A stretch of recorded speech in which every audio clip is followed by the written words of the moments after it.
Perkenalkan, nama saya Christina Gabriela Roro dengan NIM 22061020 dari kelompok 2 membahas tentang dislokasi sendi panggul.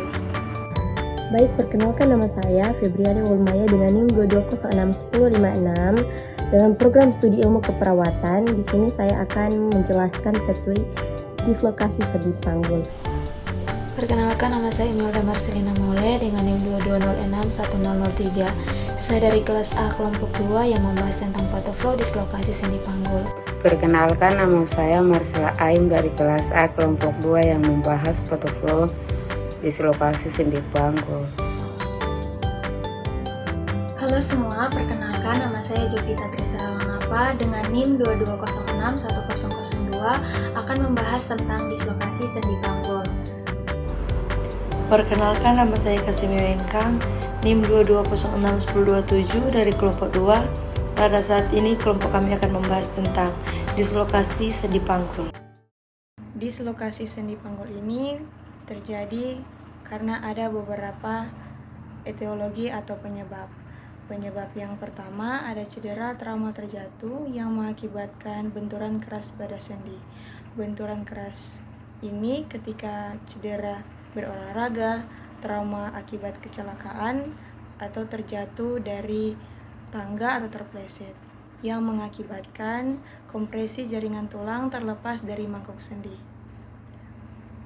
Karena ada kompresi jaringan tulang terlepas dari mangkuk sendi, mengakibatkan kerusakan struktur sendi dan ligamen yang mengakibatkan robekan pada kapsul sendi. Dari robekan ini menyebabkan tulang paha berpindah atau terlepas dari acetabulum. Acetabulum ini bagian dari panggul, menyebabkan dislokasi sendi panggul. Etiologi berikut ada patologis. Patologis ini memiliki beberapa penyakit. Yang pertama ada tumor, infeksi, dan osteoporosis tulang. Kita bahas dari yang pertama, tumor atau osteosarkoma. Dari tumor ini bisa melemahkan struktur tulang yang menyebabkan penurunan kekuatan sendi panggul yang mengakibatkan tulang femur rentan bergeser dari tulang panggul menyebabkan dislokasi sendi panggul. Patologis yang kedua ada infeksi artritis septik. Infeksi pada sendi panggul ini menyebabkan penurunan stabilitas sendi yang mengakibatkan kelemahan pada struktur sendi. Karena ada kelemahan pada struktur sendi, mengakibatkan dislokasi pada sendi panggul. Patologis yang ketiga ada osteoporosis tulang.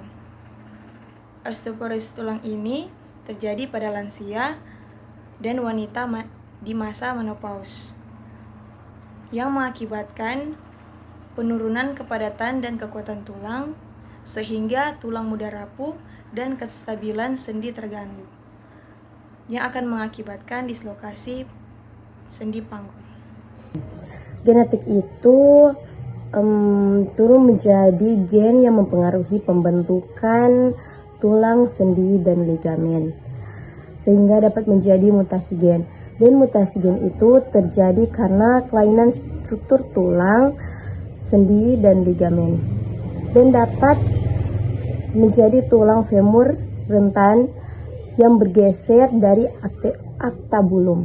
Selanjutnya, cedera jalan lahir. Cedera jalan lahir ini terbagi menjadi 3, yaitu yang pertama posisi bayi atau posisi bayi dalam keadaan sungsang, dan menjadi tekanan tidak normal pada sendi panggul bayi, sehingga dapat menyebabkan cedera pada sendi panggul bayi. Selanjutnya yang kedua itu ukuran bayi atau makrosomia.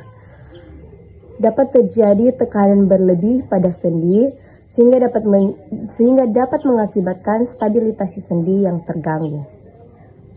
Selanjutnya yang ketiga bentuk jalan lahir. Bentuk jalan lahir ini menjadi saluran lahir yang tidak cukup luas sehingga dapat menyebabkan tekanan tidak merata dan cedera pada sendi panggul. Sekarang kita masuk pada dislokasi posterior. Dislokasi posteriornya terjadi ketika caput femoris yang merupakan bagian dari tulang paha keluar dari acetabulum yang merupakan bagian dari tulang panggul dan mengarah ke bagian belakang atau ke arah posterior. Selanjutnya, ketika caput femoris keluar dari acetabulum, ini bisa mengakibatkan deformitas sendi panggul atau perubahan bentuk pada sendi panggul. Dan dari deformitas sendi panggul ini bisa mengakibatkan beberapa kondisi. Yang pertama, ada penekanan pada saraf dan pembuluh darah, sehingga ini bisa mengakibatkan cedera neurovaskular, yaitu cedera pada saraf atau pembuluh darah di tempat terjadinya dislokasi. Sehingga dari cedera neurovaskular ini, ketika cedera pada pembuluh darah ini bisa mengakibatkan menghambat aliran darah dan mengakibatkan berkurangnya suplai darah ke tungkai. Jika terjadi cedera pada saraf, ini bisa mengakibatkan mengganggu fungsi saraf dan kemampuan saraf mengirim sinyal pun terganggu. Dan dari sini bisa diangkat masalah keperawatan, yaitu resiko disfungsi neurovaskular perifer. Tanda dan gejalanya berupa hilangnya sensasi di tungkai atau mati rasa. Penata laksanaan dari resiko disfungsi neurovaskular perifer ini berupa pengaturan posisi ekstremitas 20 derajat dan integritas traksi. Kita kembali lagi di deformitas sendi panggul. Dari deformitas sendi panggul juga bisa mengakibatkan ekstremitas mengalami pemendekan, dan masalah keperawatan berupa gangguan mobilitas fisik. Tanda dan gejalanya berupa hambatan mobilitas fisik. Penata laksanaan dari gangguan mobilitas fisik ini berupa ambulasi dan mobilisasi serta latihan rentang gerak.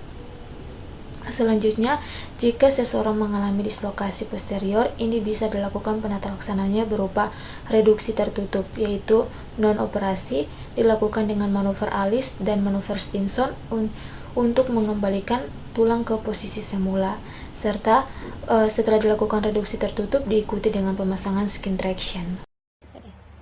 Selanjutnya, dislokasi posterior dari deformitas sendi panggul, kompresi saraf, penekanan pada saraf sehingga bisa mengakibatkan espasme otot. Nah, espasme otot ini merupakan kontraksi pada otot sehingga reseptor mengirim sinyal melalui neuron, dan neuron menghubungkan reseptor ke sumsum tulang belakang sehingga neuron mengirim sinyal ke otak dan otak merespon sinyal, sehingga tanda dan gejala dapat muncul, yaitu nyeri pada punggung dan masalah keperawatan nyeri akut.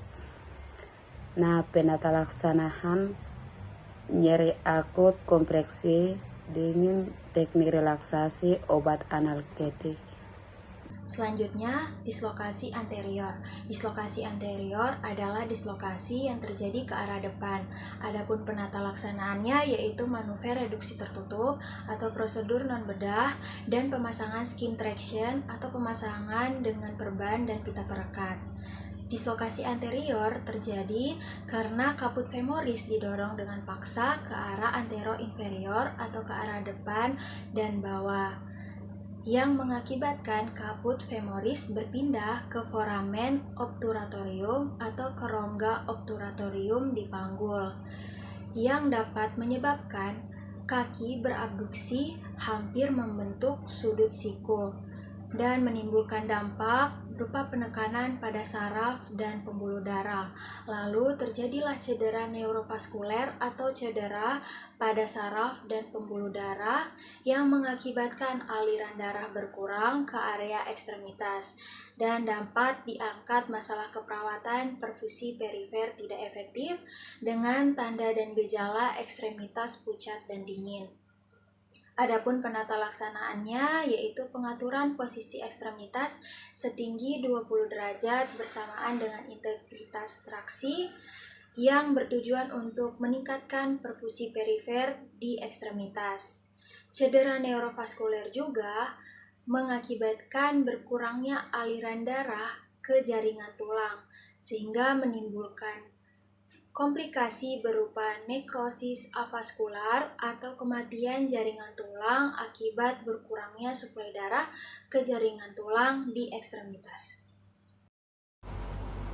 Dislokasi sentral menyebabkan caput femur terdorong ke medial acetabulum dan juga menyebabkan fraktur acetabulum sehingga merangsang sel saraf reseptor untuk mengirimkan impuls ke otak.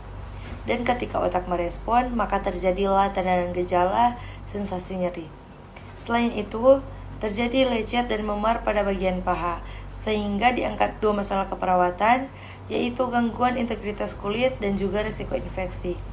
Nah, karena adanya gangguan integritas kulit dan risiko infeksi, maka otomatis penata laksanaannya perawatan luka dan memerlukan pemeriksaan diagnostik laboratorium (WBC), pemeriksaan leukosit atau sel darah putih, dan juga memerlukan penata laksanaan reduksi terbuka atau pembenahan skeletal traction.